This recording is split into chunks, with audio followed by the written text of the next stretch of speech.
नमस्ते मैम। मुझे बहुत खुशी हुई कि आपने हमारे इस इनिशिएटिव को, जो मध्य प्रदेश गवर्नमेंट का है, अद्वैत युवा जागरण शिविर, इसके लिए आपने मुझे इजाज़त दिया कि मैं आपके कॉलेज की बच्चियों के साथ इस कैंप की डिटेल्स को शेयर कर सकूं। तो ये मैम मध्य प्रदेश गवर्नमेंट का इनिशिएटिव है। आचार्य शंकर की जो अद्वैत फिलॉसफी है उसके बारे में, और जीवन का सबसे महत्वपूर्ण प्रश्न कि मैं कौन हूँ, और भी बहुत सारी चीज़ें कि हमारा जीवन कैसा होना चाहिए, कैसे रहना चाहिए, अपने देश समाज के लिए किस तरीके से करना चाहिए, तो यूथ्स को बताया जाता है। तो मैं बहुत आभारी हूँ कि आपने हमें इजाज़त दिया। बहुत बहुत धन्यवाद मैम। नमस्ते। और आप लोगों से इस कैंप के बारे में जानकारी साझा कर रही है। ये मध्य प्रदेश गवर्नमेंट के द्वारा ये 10 दिनों का एक कैंप आयोजित किया जाता है। आचार्य शंकराचार्य के बारे में आप में से कोई जानता है? कोई भी? शंकराचार्य ने भारत की संस्कृति को एक करने में अपनी बहुत बड़ी महत्वपूर्ण भूमिका निभाई है। चारों मठ की जो स्थापना आपको सुनती हो, 4 मठ है ना हमारे, और बहुत सारे मंदिरों के जीर्णोद्धार, और जितने जैसे कि नंदाष्टकम, बहुत सारे श्लोक वगैरह जो हम लोग उसका रोज अपने जीवन में पूजा पाठ में इस्तेमाल करने में, ये 108 फीट ऊंची प्रतिमा जो ओंकारेश्वर में स्थापित है। ये मध्य प्रदेश गवर्नमेंट के द्वारा अद्वैत युवा जागरण शिविर का आयोजन किया जाता है। 10 दिनों का एक कैंप होता है। रहना, खाना, आना जाना सारी जिम्मेदारी सरकार लेती है। आपको वहाँ जाना है, किस भाव से जाना है कि आप वहाँ सीखने जा रहे हो। आप वहाँ भारत की सनातन संस्कृति, वैदिक संस्कृति और अद्वैत वेदांत को समझने जा रहे हो। तो ये सोचकर, इस भाव से कि हाँ आप सीखने जा रहे हो, तो आपकी पर्सनल व्यक्तित्व के लिए बहुत ज़्यादा जरूरी है। आप जब जानोगे, समझोगे, तभी समझ पाओगे जीवन का सबसे महत्वपूर्ण प्रश्न कि मैं कौन हूँ। Always ask the question, who are you or who am I? मैं कौन हूँ? तो जैसे कि अभी अप्रैल है, अप्रैल आने वाला, तो अप्रैल के हिमाचल प्रदेश में स्वामी नित्यानंद सरस्वती जी के द्वारा जो शीर्षक है कैंप का साधना पंचकम, फिर 4 से 13 अप्रैल तक आपका उत्तराखंड में होने वाला तत्व हो, कैसे रजिस्ट्रेशन करें, कैंप आयोजित कराया जाता है। मैं भी इस कैंप में की हूँ। यूट्यूब चैनल पे आप लक्ष्मी क्लासेज या क्रेडिट लीजिए, उसमें सर्च करोगे तो मेरा चैनल आपको मिलेगा। मैंने चेन्नई में ये नवंबर में कैंप किया है 2024 में। क्या करिए, और अधिक जानकारी के लिए तो आप मुझसे फर्दर कांटेक्ट कर सकते हो। और मेरा रिकमेंडेशन रहेगा कि आप बिल्कुल इस कैंप को करो, अगर आपके घर वाले से पूछ करके इजाज़त मिल जाए माता पिता से तो।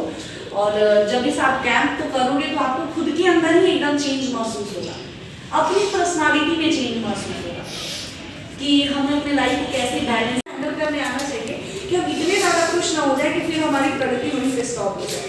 तो लाइफ को एक बैलेंस वे में जीने का तरीका, बहुत सारी चीज़ें वहाँ जाकर सीख सकोगे। मैं एक शब्द में तो उन्हें नहीं एक्सप्लेन कर पाऊंगी। किसी को कुछ डाउट है कि कैसे रजिस्ट्रेशन क्या करें, प्लीज मुझसे पूछ लीजिए। स्कैन करके आपको यहाँ पे अपनी इंफॉर्मेशन बेसिक वगैरह पुटअप करनी है और आप अपना रजिस्ट्रेशन कर सकते हैं।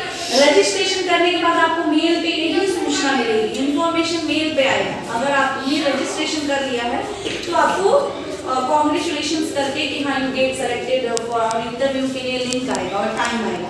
फिर आपको दिए हुए टाइम में लॉगिन करना, मतलब गूगल मीट वगैरह से, और उसके बाद जब आप इंटरव्यू दे लोगे 1-2 दिन के अंदर ही आपको कंफर्मेशन मेल आ जाएगा सिलेक्शन।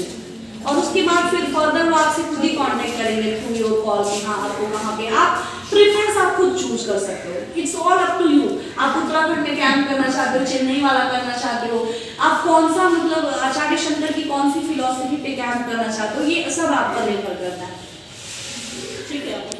तो मतलब जैसे मैंने किया था चेन्नई में, चिन्मय तरंगिनी चेन्नई तमिलनाडु में, तो मेरे कैंप का शीर्षक था भज गोविंदम। बहुत सुंदर, बहुत सुंदर, मतलब उनकी सारी रचनाएं आदि गुरु शंकराचार्य की शब्दों में मैं तो वर्णन नहीं कर सकती, लेकिन भज गोविंदम की जो रचना है काशी में, इसके पीछे, इस रचना के पीछे जो कहानी है वो सब लोग जानते हैं, सीखते हैं कि जब आदि गुरु शंकराचार्य काशी में देख रहे थे कि एक बहुत बुजुर्ग व्यक्ति for our country and ultimately to the supreme God, always remember for the, कहते हैं कि सत्य क्या है लाइफ। आज आप इन सारे दोस्तों के साथ हो, मैं भी जब आप लोगों की तरह कॉलेज में थी तो उसके बाद फिर सारे दोस्त अपने अपने करियर में आगे लग गए, फिर करियर के बाद सब अपने गृहस्थ आश्रम में आगे लग जाएंगे। तो फैक्ट क्या है, आपको क्या महसूस होता है कि आपको ऐसा क्या लगता है कि कोई एक ऐसी चीज जो आप जीवन भर आपके साथ है, जिसमें वास्तविकता है। सो कभी खुद से बैठ के खुद से सवाल करना कि मैं कौन हूँ, मैं कहाँ से आया हूँ, मेरे जीवन का लक्ष्य क्या है। तो ये सारे प्रश्न मतलब जीवन जीने की शैली में आपको बहुत मदद करेंगे। This is all called personality development. और आप खुद भी इस कैंप, मुझे लगता है कि अपना 800 से ऊपर से ज़्यादा यूथ्स ने इस कैंप को किया है और भारत के विभिन्न प्रदेशों से किया है। एज फॉर एग्जाम्पल मैंने बिहार से एक उदाहरण स्वरूप आप लोगों के लिए जो चिन्मया तरंगिणी चेन्नई का कैंप किया हुआ है, और भी बहुत सारे यूथ हैं। यूट्यूब चैनल एकात्म धाम पे आपको इसकी सारी जानकारी मिल जाएगी। जो यूथ इस कैंप को किए हैं वो भी अपने रिव्यूज वगैरह शेयर करते हैं कि what are the changes they faces in their life after attending this all camps. कुछ भी डाउट है तो पूछो, सेफ है, सिक्योर है, मन में कुछ भी उत्सुकता हो रही है तो पूछो, या फिर ये भी पूछ सकते हो दीदी मैं ये कैंप क्यों करूं। क्या प्रॉफिट होगा? अभी तो मैंने आपको पूरी बात बताई कि आपको खुद के अंदर चेंज फील होगा to make the balance in your life, कि आपको अपने जीवन में एक बैलेंस महसूस होगा ना। आप जब बहुत खुश होते हो, बहुत उदास होते हो, it's all up to you, आपकी खुद की भावनाएं होती हैं। जीवन को आपको अपने से ही आगे लेके चलना होता है, बैलेंस करना होता है। तो आप खुद के करें कि अपने व्यक्तित्व में जो है ना इम्प्रूवमेंट देख सकते हो, सीख सकते हो। 18 से 45 ईयर्स तक के यूथ सीन्स में शामिल हो सकते हैं। इसमें तो कोई नहीं है। जो जाएंगे हम लोग, जो हम लोग जाएंगे तो वो क्या सरकार खुद लेकर जाएगा या हम लोग? नहीं, अगर आप सिलेक्शन कर लिए, आप चुन सकते हो कि आपको कौन सा कैंप करना है। आपने देखिए, मान लीजिए आप चाहती हो अभी एक हिमाचल प्रदेश वाला कैंप करना, तो आप वो लोकेशन देख के अपना ट्रेन बुक कर सकते हो, टिकट्स खुद से कर लो। आप कैंप अटेंड करके आओगे तो टिकट के पैसे आपको रिइंबर्स हो जाएंगे। वहाँ पे ये जो आश्रम है चिन्मय तपोवन सिद्ध बाग, इसी आश्रम में आपको वहाँ जाना है। कोई दिक्कत परेशानी हो तो वो लोग रहते हैं, वो गाइड कर देंगे। फैमिली मेंबर या किसी के साथ भी जा सकते हैं। कभी कभी जाते हुए भी 3-4 यूथ मिल जाते हैं। जैसे दिल्ली से 4 बच्चे 5 बच्चे एक ही साथ आए थे तमिलनाडु एक्सप्रेस में। मैं बिहार से थी तो मैं अकेली नहीं, या कोई और भी जा सकता है? कोई भी जा सकता है। एज ग्रुप 18 से 45 होनी चाहिए। और जाना किस भाव से है कि मुझे कुछ सीखना है, मुझे कुछ जानना है। क्या जानना है? खुद को जानना है, सनातन संस्कृति को जानना है, अपने भारतीय संस्कृति को जानना है। कुछ और डाउट?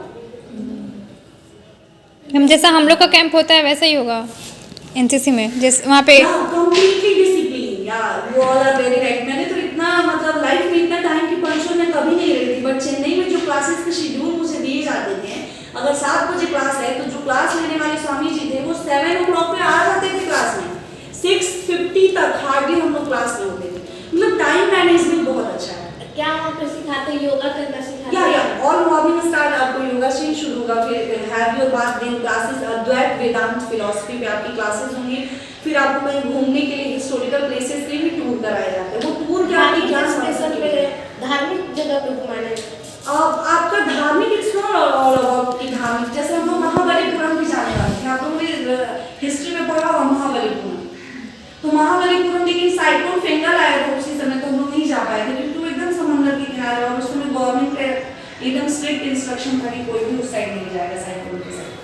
तो आप जब हिस्टोरिकल प्लेसेस को विजिट करोगे तब तो आप समझोगे ना कि हाँ ये अगर ये हमारा हिस्टोरिकल एक एविडेंस है तो इसका क्या महत्व है। हमारे आध्यात्मिक दृष्टि से, सांस्कृतिक दृष्टि से और भारतीय दृष्टिकोण से ऐसा बना है तो क्यों बना, उसका क्या महत्व है, वो क्या हमें सिखाना चाहता है, बताना चाहता है। तो आप जब जाओगे, विजिट करोगे तब तो समझोगे, जानोगे। और देश नहीं विदेशों से भी युवा इसमें शामिल होते हैं। घाना वगैरह फॉरेन कंट्री के यूथ भी इसमें शामिल होते हैं। यूक्रेन से एक लड़की शामिल हुई थी कुंभ में, आई थिंक का कुंभ में भी अपना शिविर लगा था। बहुत ग्रेटफुल हूँ, बहुत अच्छा क्वेश्चन तुमने पूछा। मैं बहुत ग्रेटफुल हो चुकी हूँ लाइफ में कि होता है ना कि आप आभार व्यक्त करना सीख जाते हो। If something happen good it's all right, कुछ बुरा हो तो वो भी all right, it's all for me to teach a lesson. So balance करना मैंने अपनी लाइफ को सीखा, और हर वक्त मैंने सीखा कि nothing is a permanent in the whole life. जीवन में कुछ भी परमानेंट नहीं है, स्थायी नहीं है। सो मुझे इस अस्थायी के साथ तालमेल स्थापित करते हुए क्या करना है, आगे बढ़ना है अपने लक्ष्य को सोचते हुए, जीवन के लक्ष्य को। सो हर शंकर जय जय शंकर, हर हर शंकर जय जय शंकर, हर हर शंकर